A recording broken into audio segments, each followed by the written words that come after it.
आपके गन्स पुरानी हो रखी थी, आपके फाइटर्स नहीं थे आपके पास।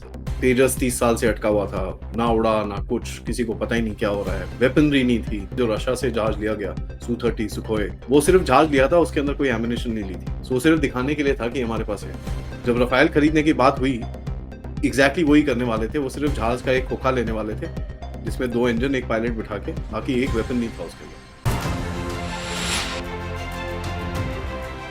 जय हिंद, नमस्कार। मैं अंबर जैदी स्वागत करती हूँ आप सबका एक बार फिर से। और आज के हमारे खास मेहमान हमारे साथ मौजूद हैं आदि अजंत, जो डेफ टॉक्स बाय आदि बहुत ही पॉपुलर यूट्यूब चैनल चलाते हैं। उनका स्वागत करते हैं। बहुत-बहुत स्वागत है आपका आदि। जय हिंद, जी, नमस्कार। Thank you so much.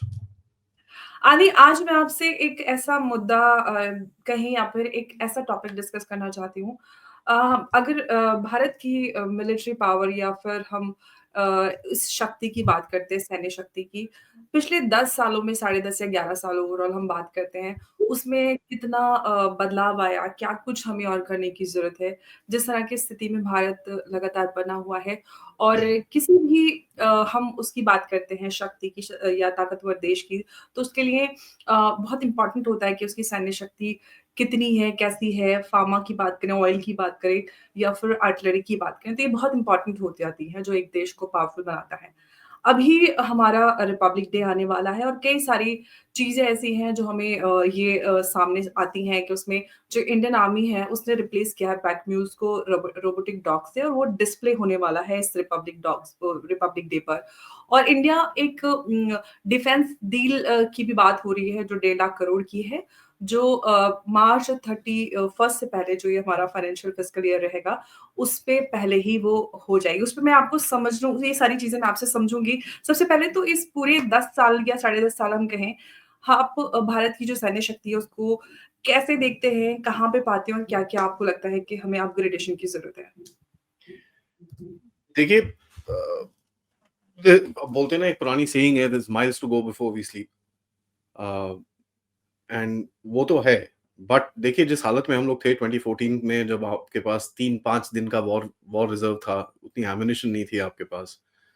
आपके गन्स पुरानी हो रखी थी, आपके फाइटर्स नहीं थे आपके पास। वो तो अभी भी कम है, बट तेजस 30 साल से अटका हुआ था, ना उड़ा, ना कुछ, किसी को पता ही नहीं क्या हो रहा है। वेपनरी नहीं थी।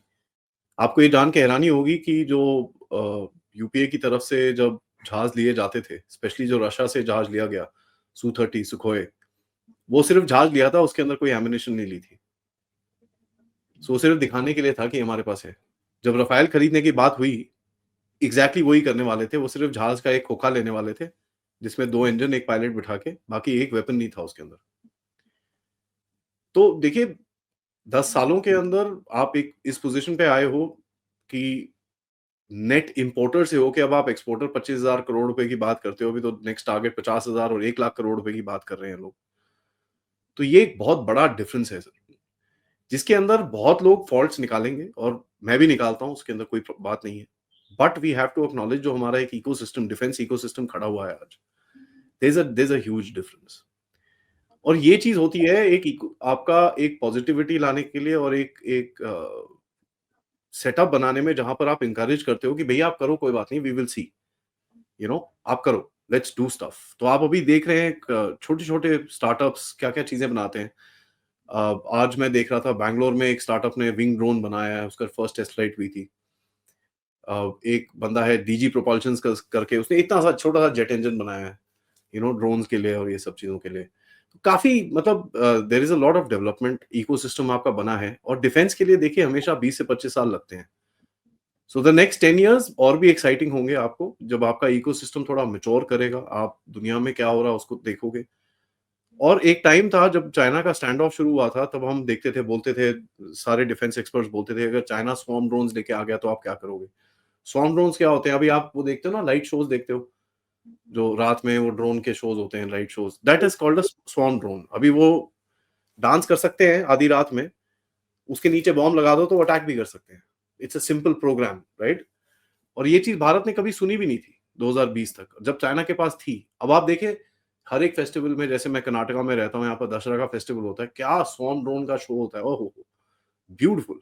दैट मीन्स आपके पास वो टेक्नोलॉजी है।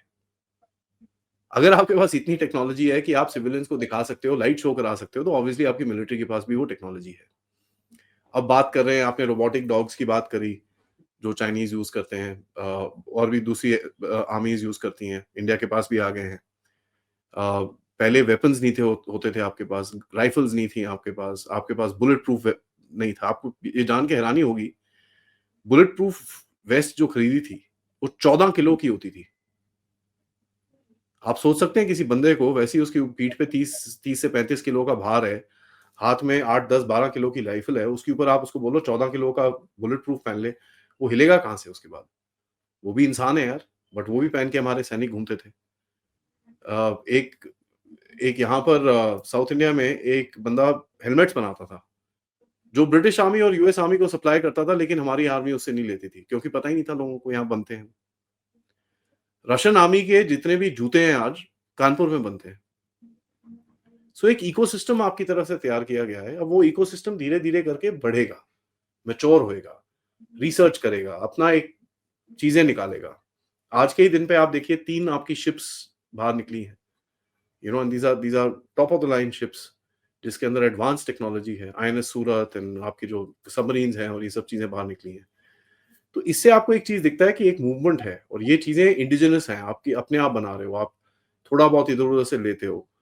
So there's a lot of movement as far as defense preparedness is concerned. आपके पास पहले ड्रोन सिस्टम्स नहीं होते थे, तो अब तो आपके पास एंटी ड्रोन सिस्टम्स भी हैं, जहाँ पर वो सॉफ्ट किल, हार्ड किल सारे ऑप्शंस हैं उसके अंदर। अभी एक स्टार्टअप है, उसने कल कुछ टेस्टिंग करी है। जैसे इज़राइल के पास आयरन डोम सिस्टम है, इसके पास वैसे ही कुछ सिस्टम है जहाँ पर ये आयरन डोम कर पाएगा, आपकी नेशनल कैपिटल टेरिटरी के ऊपर लगा देगा, जो आपके मोस्ट इम्पोर्टेंट वैल्यू एसेट्स हैं उसके ऊपर लगा देगा। तो ये चीज़ें बहुत मैटर करती हैं as far as the defence preparedness is concerned, और इसका सबसे बड़ा एग्ज़ाम्पल यही है कि अगर चाइना को ये पता होता कि आप इतने वीक हो और ये हो, जिस तरह से बोला जाता है, तो कभी वापस नहीं जाता। उसको एक एब्सोल्यूटली। डेटरेंस दिखी है, तभी वो वापस चले गया। उसको पता चला कि यार ये अगर मैं करूँगा, तो जीतना मुश्किल है और जूते बहुत पड़ेंगे। तो वो कॉस्ट एक वो बेयर नहीं कर पा रहा, तो उसने बोला यार ये चीज़ ना, रहने दो, मैं वापस चले जाता हूँ, अभी टाइम बीइंग, बाद में आऊँगा। बाद में अपनी स्ट्रेंथ बिल्ड अप करके वापस आऊँगा। तो ये आपको दिखता है बड़ा क्लियरली कि एक इकोसिस्टम बना है, एक डेटरेंस बना है, और इसको मैच्योर होने में, जैसे मैंने पहले बोला, 10 से 15 साल और लगेंगे। Defence equipment is not like iPhone कि आप खरीदो और शुरू हो जाओ। अगर आपको मैं अभी, जैसे आईफ़ोन क्या है, ये 15, 16 है, ठीक है? मैं सडनली आपको आईफ़ोन 60 दे दूँ, चलाते-चलाते थोड़ा, यार ये क्या है? कैसे चलेगा? मेरे को नहीं पता। I don't know how, of you don't know course. What the new technology is. So वो टाइम लगता है थोड़ा-सा इम्बाइब होने के लिए, इनकॉर्पोरेट करने के लिए, क्योंकि जो लास्ट यूज़र है, उसके पास तक जाना चाहिए, उसको अंडरस्टैंडिंग होनी चाहिए क्या है। तो थोड़ा टाइम लगता है इन चीज़ों के अंदर। We get very patient. कुछ गलतियाँ भी हैं, हमारे डिफेंस पीएसयूज़ हैं, जो दे आर दे आर मतलब पता नहीं कौन-सी दुनिया में रहते हैं वो लोग। तो वहाँ पे भी गलतियाँ हैं, उसमें भी काफ़ी रिफॉर्म्स हुए हैं। ऑर्डिनेंस बोर्ड में पहले एक टाइम होता था कि एक एक तोप का गोला है, उसका टॉप नागपुर में बनता था, बॉडी कानपुर में बनती थी, उसका अंदर का फटने वाला चीज़ हैदराबाद में बनता था, और वो असेंबल भोपाल में होता था आके। तो ये हालत थी हमारी। एक टाइम ऐसा था कि आप बाहर से ट्रक लेते थे, वो ट्रक का उसके बिल्ले-विल्ले निकाल के, अपने बिल्ले चिपका के 3 गुना एक्स्ट्रा करके आर्मी को बेच देते थे। ये भी होता था। तो अभी वो चीज़ें बंद हुई हैं, एंड वो चीज़ों के ऊपर काफ़ी इम्प्रूवमेंट्स हुए हैं, जहाँ आप अपनी चीज़ें बना रहे हो। मैं अभी थोड़े टाइम पहले कश्मीर में होके आया, जहाँ पर जितनी भी बुलेट प्रूफ व्हीकल्स थी, आर्मर्ड पर्सनल कैरियर्स थे, वो सारे इंडिजिनस थे। देख के बहुत प्राइड फील होता है कि ये चीज़, इतनी भारी गाड़ियाँ देख, कभी भारत में सोची नहीं थी हमने। और मेरे फादर खुद डिफेंस में रह चुके हैं, हम तो सारी उम्र रशियन व्हीकल्स में घूमे हैं। लेकिन अब जब हम देखते हैं अपनी गाड़ियों को, अपनी चीज़ों को, तो अच्छा लगता है। It's a big change, and देखते हैं आगे ऐसे कैसे जाएगी स्टोरी। एंड देखिए, जिस तरह से जियोपॉलिटिक्स बदल रही है, हमेशा एक चीज़ याद करिएगा, soft power is great, but there is no soft power without hard power. भाई एब्सोल्युटली। बिन बने ना प्रीत, डंडे के बिना कुछ नहीं होता। ये बात तो है और ये हर जगह, हर चीज़ में अप्लाई होती है। और अभी जो हम 1.5 लाख करोड़ की डील की बात करें, जिसमें fighters, submarines, helicopters, artillery guns और इन सब की बात हो रही है, जो कलेक्टिवली 1.5 लाख करोड़ की डील जो डिफेंस डील है। तो इसका क्या उद्देश्य है, क्या पर्पस है, इसके बाद क्या बदलाव हम देख पाएँगे इस पूरी डील के बाद? देखिए, इसमें जो मेन जो कंपोनेंट है वो रहेगा आपके Rafale M, which is the hmm, maritime aircraft. तो आपके पास 2 एयरक्राफ्ट कैरियर्स हैं, आप तीसरे की बात कर रहे हो ऑलरेडी, डिज़ाइन चल रहे हैं उसके, सब कुछ चल रहा है। जो कोचिन का डॉक है उसको रेडी किया जा रहा है तीसरे एयरक्राफ्ट कैरियर को बनाने के लिए। तो उसका orders probably this year and और नेक्स्ट ईयर एंड के करीब तक आ जाएगा। बिकॉज़ ये बड़े लॉन्ग टर्म, ये 10-12 साल लगते हैं इसको एयरक्राफ्ट कैरियर को बनने के लिए। इवन चाइना जो बोलता है फटाफट बनाता हूँ मैं, वो तो मतलब पता नहीं कौन से मेटल से बनाता है, उसको भी 10 साल लगते हैं बनाते कैरियर को। इसमें Rafale Ms are main components, उसके अंदर आपके हेलीकॉप्टर्स हैं, आपके गन्स हैं, 307 गन्स के बारे में बात हो रही है। देखिए, इससे क्या होता है, एक फाइटिंग पावर आपकी बढ़ती है। आपको एक चीज़ समझ में आनी चाहिए, हमेशा भारत को ना उसके शत्रुओं ने हमेशा नॉर्थ की तरफ पॉइंट करके रखा है। एक चीज़ याद करिएगा, जितने भी झगड़े हुए, ठीक है, जो आपका कंप्लीट कॉन्कर हुआ, वो हुआ ब्रिटिशर्स की तरफ से, करेक्ट? जब मुगल आए थे, फिर भी कुछ रेजिस्टेंस होती थी। 1750, 1760 तक मराठास थे, अहोम्स थे, जो लड़ते थे। But by the time it became 1857, जो फोर्स आपके सी रूट से अंदर घुसी थी, उसने आपको पूरी तरह कैप्चर कर लिया, क्योंकि आपके पास उस टाइम पे इतनी नेवी नहीं थी। पहले थी, चोलास की आपकी नेवी थी बड़ी, but it just went away. तो मैरिटाइम पावर बड़ी इंपॉर्टेंट चीज है, आपको अपनी रीच बढ़ानी है। और ये जो पूरा इंडियन ओशन का रीजन है, ये आपको बोलना है ये मेरा है। वो मेरा बोलने के लिए आपको मैरिटाइम पावर चाहिए होती है, which is striking power, which is reach, which is reconnaissance, बहुत सारी चीजें होती हैं उसके अंदर। तो ये जो 1.5 लाख करोड़ का, ये तो हर साल हम लोग कुछ ना कुछ खरीदते हैं, but these are important things कि आपका जो मिलिट्री एक नेक्स्ट लेवल पे लेके जाने के लिए। एंड रफाल एक ऐसा एयरक्राफ्ट है जो आपको एयरफोर्स में आपने टेस्ट करा है, it is a good aircraft. France आपके साथ काम करने को तैयार है। तो आप अगर इसको ले रहे हो, तो that possibility of him doing make in India going forward goes up, तो उसके ऊपर भी नजर रहेगी। तो काफी कंपोनेंट्स होते हैं इनके अंदर, जहां पर आप अपने एक फोर्स लेवल प्रोजेक्शन जो होती है, आप मैं आपको सिंपल से बताता हूँ। देखिए, आपकी आर्म फोर्सेस अगर डॉक्स में खड़ी हुई है तो कोई फायदा नहीं है। लेकिन अगर आपकी आर्म फोर्सेस जैसे नेवी है, जहां पर कुछ गड़बड़ होती है, जैसे हूथीज के पास कुछ गड़बड़ होती थी, तुम्हारी नेवी पहुंच जाती थी वहां पर। That means there is a reach, आपके हाथ, आपके जो बाजुएं हैं वो उस तरफ जा रही हैं, right? And that is very important for us to understand, क्योंकि आपकी जितनी रीच आगे बढ़ेगी, उतना ही आपको एक एक पोजीशनिंग मिलेगी दुनिया के अंदर, and where people will start considering you a strong power. तो इसके लिए अगर आप देखते हैं, आप बोलते हो अगर आपको भारत को विश्व गुरु बनना है और विश्व बंधु बनना है, देखिए, बंधु भी बनने के लिए आपको दम चाहिए होता है, ठीक है? बिना दम के कोई बंधु नहीं बनता। तो ये एब्सोल्युटली। इम्पोर्टेंट डेवलपमेंट्स हैं, और ये फर्स्ट फेज है मेरे हिसाब से। ऐसे 3 फेजेस आपको दिखेंगे अगले 1 साल के अंदर, जहां पर 60 से 70 हजार करोड़ टू 1.5 लाख करोड़ के ऑर्डर्स और जाएंगे, because there are lot of things in the pipeline. तो ये भी आपको चीजें होती हुई आगे दिखेंगी। And next year is going to be very interesting as far as defence modernisation is concerned. अगर आपने आर्मी चीफ का भी थोड़ा टाइम पहले लेक्चर सुना हो, उन्होंने भी बड़ी हुँ, क्लियरली चीज बोली कि इनकॉर्पोरेशन टू एआई हम करेंगे, and which is for fighting purposes and non-fighting purposes also. तो नॉन फाइटिंग पर्पसेस का अगर मैं आपको एग्जांपल दूं, कोई गाड़ी खराब हो जाती है, पहले क्या होता था, उसका पेपर वर्क भरो, फिर वो 6 लेवल कमांड्स के ऊपर जाता है, जिस जो हायरार्की होती है। ऑल्दो आर्म फोर्सेस के अंदर काम थोड़ा जल्दी होता है, because nobody sits on files for weeks, ऐसा कुछ नहीं होता। वो ठक ठक ठक, बट फिर भी टाइम लगता है, ठीक है? लेट्स से 1 हफ्ता लगता है उसको ऊपर जाते हुए। अब आर्टिफिशियल इंटेलिजेंस के लिए, जैसी वो गाड़ी खराब होगी, ठक से वहां पर सीधा मेन कमांड सेंटर में पता चल जाएगा, ऑटोमेटिक चेक किया जाएगा कि भैया इसके चार्टर के अंदर कितनी गाड़ियां होनी चाहिए, कितनी हैं, कितनी खराब है, कितनी आउट ऑफ ऑर्डर है। अच्छा, ये आउट ऑफ ऑर्डर है, इमीडिएटली उसको रिस्पॉन्स और इमीडिएटली उसको रिप्लेसमेंट मिल जाएगा। So the artificial intelligence itself will play a role. Artificial intelligence का यूज किया जाएगा for target acquisition, for target studies, whole lot of things. So technology incorporation करने के लिए आपको मॉडर्नाइजेशन की जरूरत है, और उसी की तरफ आप देखेंगे अभी धीरे-धीरे करके you will have a lot of work which will happen in that direction. बिल्कुल और भारत ने वॉरशिप से लेके ड्रोन्स की बात करें, एक बड़ा सफ़र तय किया है। नागास्त्र कामिकाज़े 2 भी हम अब जो रिपब्लिक डे है उस पर हम देखेंगे। हम रोबोटिक डॉग्स की बात कर रहे थे आदि अगर उसके बारे में थोड़ा-सा आप दर्शकों के लिए बता पाएँगे जो पैक म्यूल से रोबोटिक डॉग्स जो है एआई पावर्ड है, क्या उनकी ख़ासियत होगी और किस तरह से काम आसान हो पाएगा इनके ये बाद? सब चीज़ें होती हैं to basically protect human life, hmm, ठीक है? एंड एक लॉयल पार्टनर की तरह वो जाएगा, ठीक है? It is mainly connected with the human being, but वो ऐसी जगहों पे जा सकता है जहाँ पर डेंजर है और ह्यूमन लाइफ को खतरा है, वो उस जगह पे जा सकता है। फॉर एग्ज़ाम्पल एक टेररिस्ट एम्बुश है आपका, राइट? उसके अंदर अगर आप बंदा भेजेंगे तो बंदे की जान जाने को पॉसिबिलिटीज़ हैं, but if you can send this thing, it can actually give you a picture of what is happening अंदर, कहाँ-कहाँ पे क्या-क्या बैठा है। Plus these things are also armed, तो ये अटैक भी कर सकते हैं। तो इसके अंदर देखिए this is about the next level of warfare. Next level of warfare is about technology. गए वो दिन जब आपको 15-15, 20-20, 30-30 लाख आपको सोल्जर्स चाहिए लड़ने के लिए, बिकॉज़ आज टेक्नोलॉजी वो काम कर सकती है आपके लिए।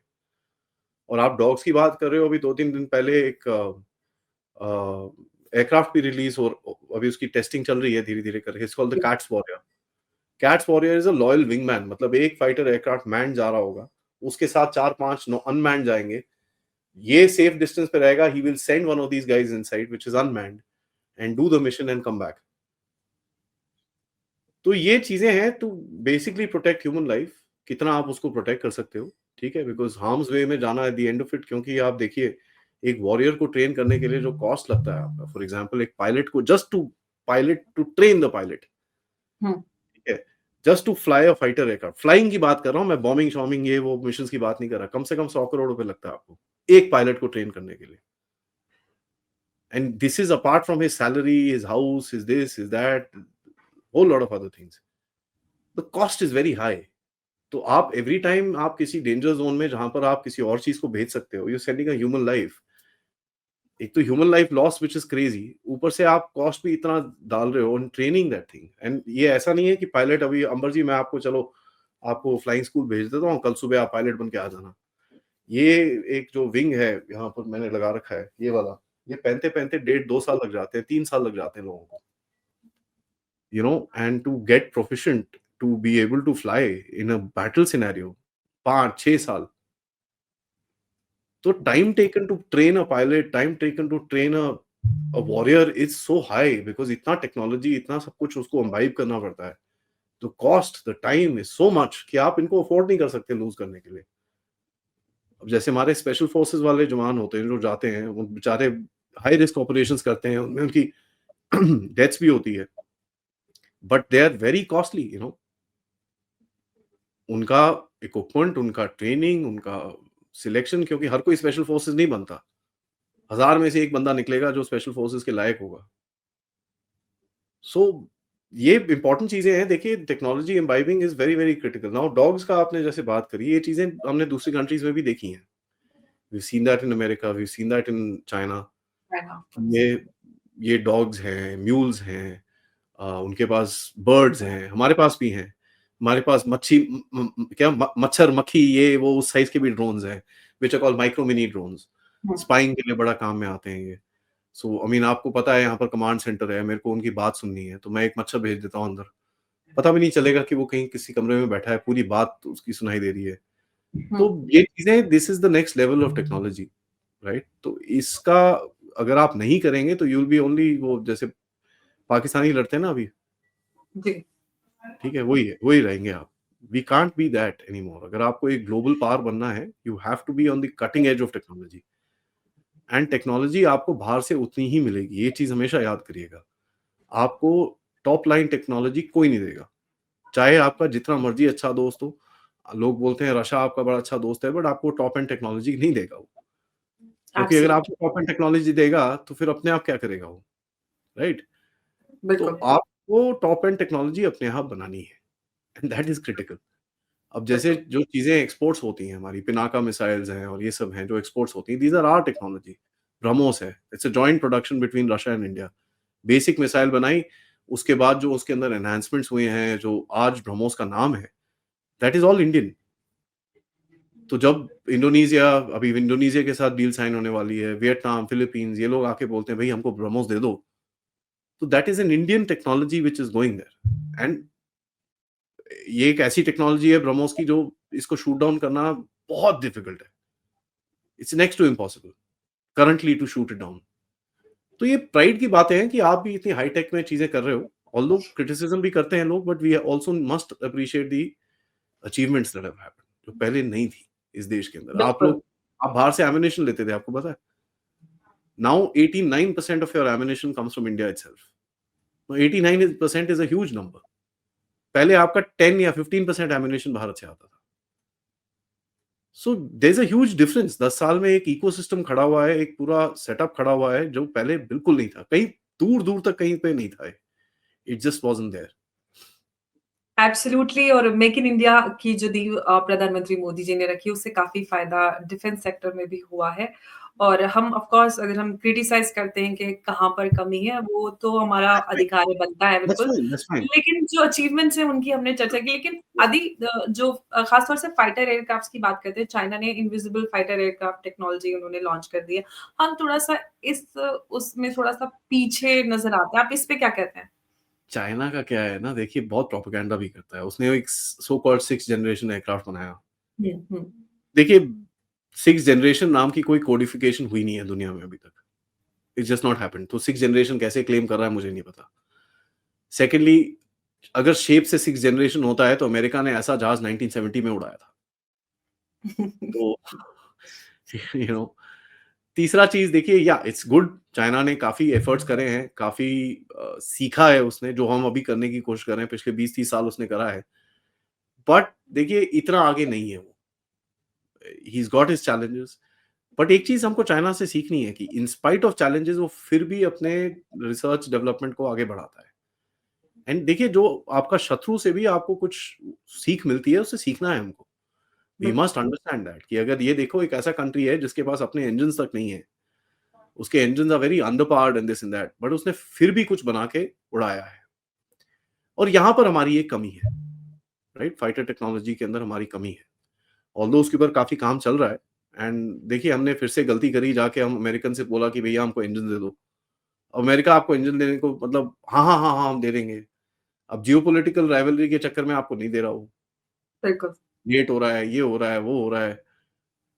तो इसमें भी सीख मिलती है। अभी वो बिकॉज़ वो लेट हो रहा है तो हमारा जो इंडिजिनस इंजन है कावेरी उसकी फटाफट टेस्टिंग ये वो जो काल 5 साल में होना था उन्होंने अभी 1.5 साल में करके आगे कर दिया है। अच्छा है, ठीक है, गलती होती है उससे फिर सीख भी मिलती है। सीख का मतलब ये होता है कि उसको आगे आपको लेके जाना है। अगर आप नहीं लेके जाते ना फिर बेवकूफ़ हैं हम। फिर तो भैया हमारा कोई इलाज नहीं है, हमको फिर पिटने की आदत हो जानी चाहिए, जैसे पाकिस्तानी रोज़ थूकते हैं, हमको भी आदत हो जानी चाहिए। बट अगर हम गलतियों से सीखें, that is the most critical thing to go forward.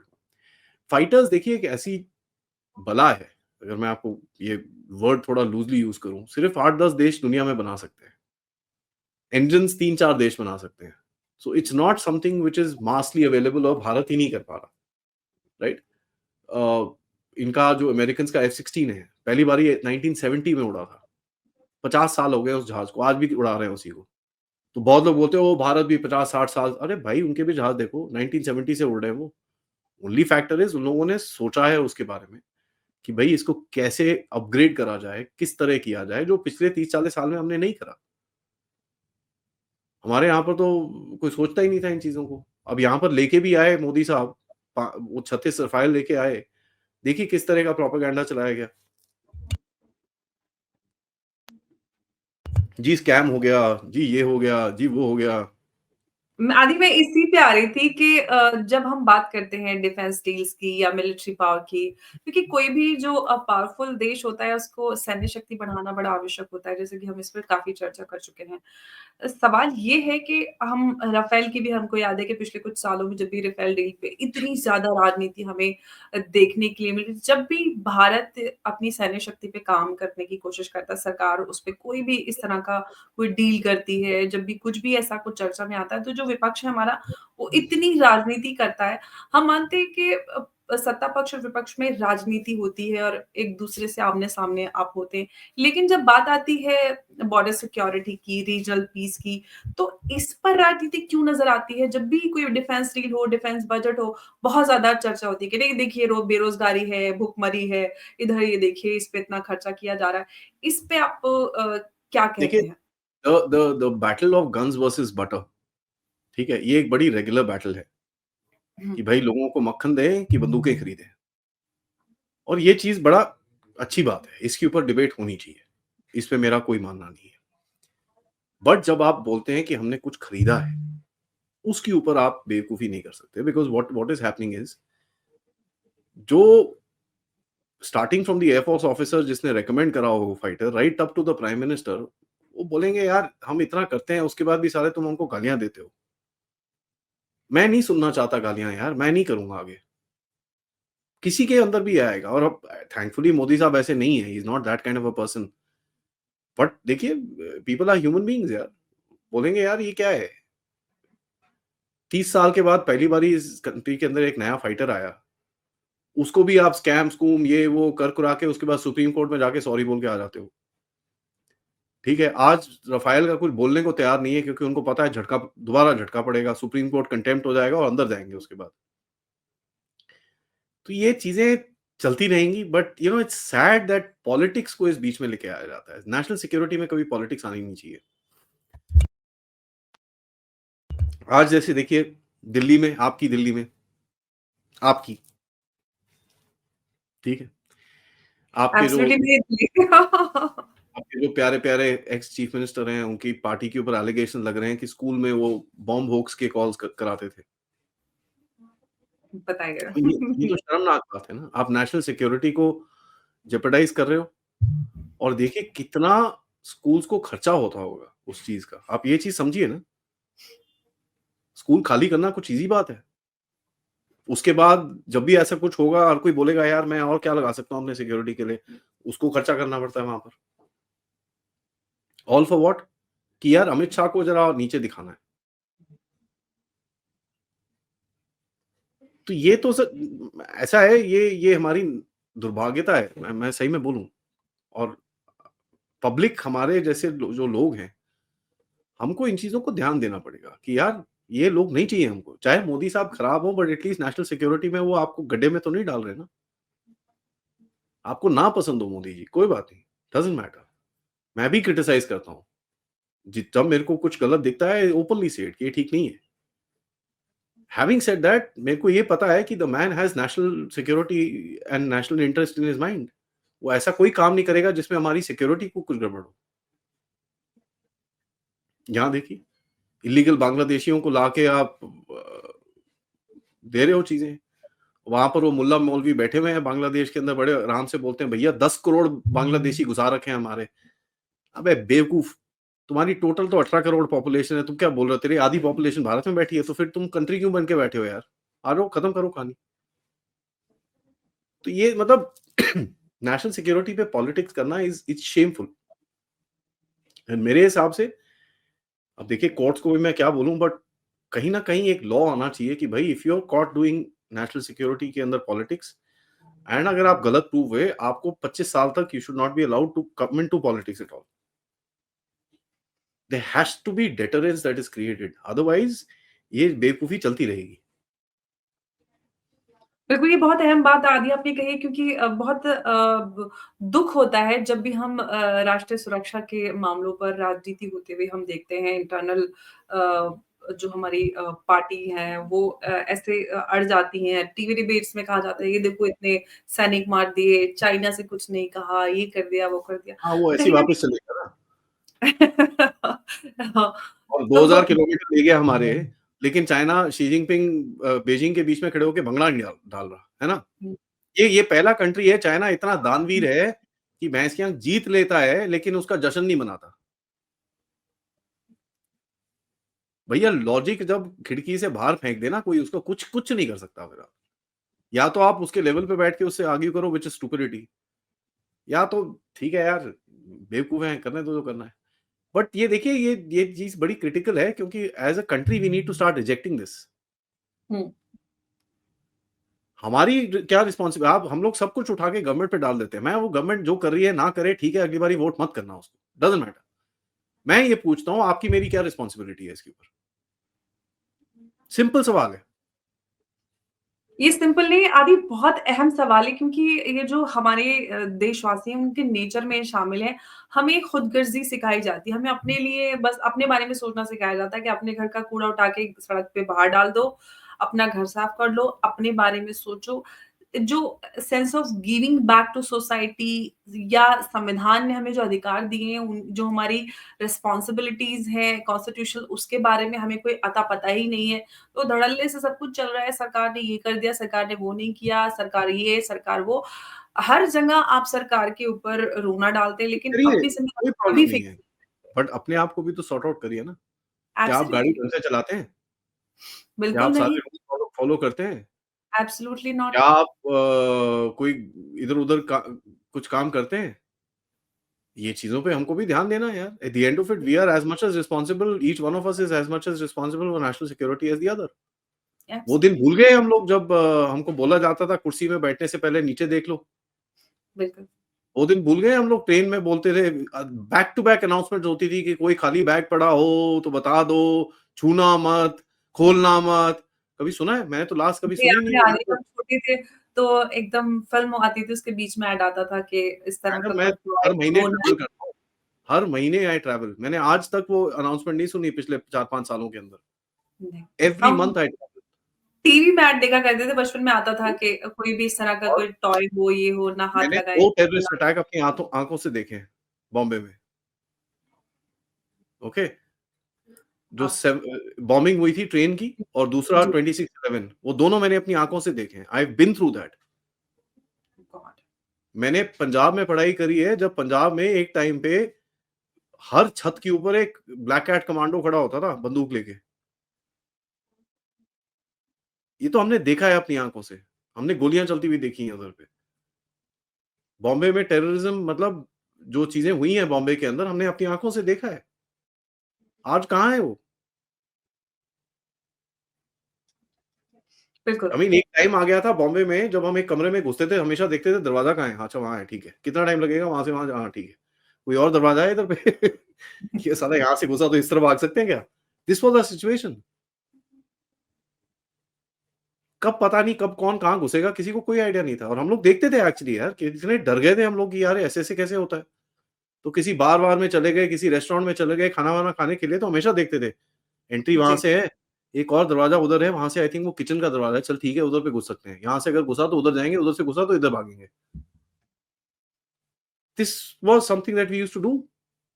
बिल्कुल। छत्रपति शिवाजी के टर्मिनल के ऊपर मुंबई में लाशें पड़ी हुई मैंने तो आई मीन दोबारा तो नहीं देखी, ना पहले देखी थी। तो ये चीज़ें हम लोग भूल गए। नेशनल सिक्योरिटी पे आपका भी उतना ही रिस्पॉन्सिबिलिटी है जितना मेरा है, और हमारे फौजी भाइयों का तो उससे ज़्यादा है। बिल्कुल। सिर्फ़ तो ये ज़िम्मेदारी हमारे फ़ौजियों की नहीं है कि वो अपनी जान की बाज़ी लगाकर, अपनी जान कुर्बान कर कर देश की सुरक्षा करते हैं, और हम उनकी जो कुर्बानी है, इस तरह से हम उसको ज़ाया करें या उसको हम एक्नॉलेज ही ना करें, और अपनी कोई भी ज़िम्मेदारी, और हम जब भी कोई 26 जनवरी या इस तरह के ओकेज़न पे कोई इस तरह की किसी फ़ौजी की कोई कहानी सुने या देखें, तो हम बस 2 आँसू बहा दें। ज़िम्मेदारी यहाँ ख़त्म नहीं हो जाती है। ये हर आँसू दिन नहीं हमें बहाइए, अपनी रोना बंद एब्सोल्यूट करिए, दम बनाइए, मेरे एक ही लास्ट रिक्वेस्ट है, आँसू बहाना बंद करिए, क्योंकि ये जो मेरे देश के बसंत लोगों आँख में भर लो आँसू, आँसू रोने से कुछ नहीं होता। बाज़ू में दम लाना है और जिगर में जान, और अपनी ठीक ज़िम्मेदारी है? तय करें। ज़िम्मेदारी करिए, stop crying all the time, because रोने से कुछ नहीं मिलेगा आपको। Respect people, respect your soldiers. जब आपको कोई एक फौजी दिखता है, 2 मिनट हाथ जोड़ के नमन करिए, सैल्यूट मारिए उसको। उसको भी अपना एक कॉन्फिडेंस दीजिए कि आप उसकी बातों को, उसने जो सैक्रिफाइस करा है अपनी ज़िंदगी को, उसको आप एक्नॉलेज करते हैं। और बाकी देखिए जिसके पास थोड़ी-सी अकल है टेक्नोलॉजी के अंदर काम करिए, क्रिएट योर डिफेंस इंडस्ट्री। आप उसके अंदर 50 चीज़ें आप निकाल सकते हो कि भैया नहीं, मेरे को एमईएस एमएचए से वहाँ से हेल्प नहीं मिलती, हमको डिफेंस से हेल्प नहीं मिल वो सब होगा। देखिए कि जब कोई नई चीज़ स्टार्ट होती है, उसके अंदर हमेशा प्रॉब्लम्स आएँगी। Of You course. will face challenges, but over time these challenges will come into place. किसी ने सोचा नहीं था कि भारत डिफेंस इक्विपमेंट एक्सपोर्ट कर सकता है। 10 साल पहले अगर मैं आपको बोल देता 20, 25, 50 हज़ार करोड़ रुपए के डिफेंस एक्सपोर्ट कर रहे हैं आप, बोले पागल हो गए क्या? यहाँ सारे बिल्कुल। बंदूक में गोली नहीं है, भैंस के तुम एक्सपोर्ट की बात कर रहे हो। But today we are doing it, everybody से वो ये तो ठीक ही है, अपने लिए कुछ नहीं कर रहे। अब वो यू नो क्रिटिसिज्म बिल्कुल। भी बदल गया। अब ये देखिए वो भी अपग्रेड हो गया है। जो क्रिटिसिज्म होता था वो भी अभी अपग्रेड अपग्रेड हो गया कि नहीं यार अब तो काम हो रहा है लेकिन पूरा नहीं हो रहा। चलिए ठीक है, इतना हो तो रहा है ना। लेट्स बी जी, grateful, technology is good. And कोई और डिफेंस डील हो, एज सिटीजंस हमको हमेशा रेजिस्ट करना चाहिए कि इसके अंदर पॉलिटिक्स ना आए। रिजेक्ट बिल्कुल, करिए इस चीज को। बिल्कुल।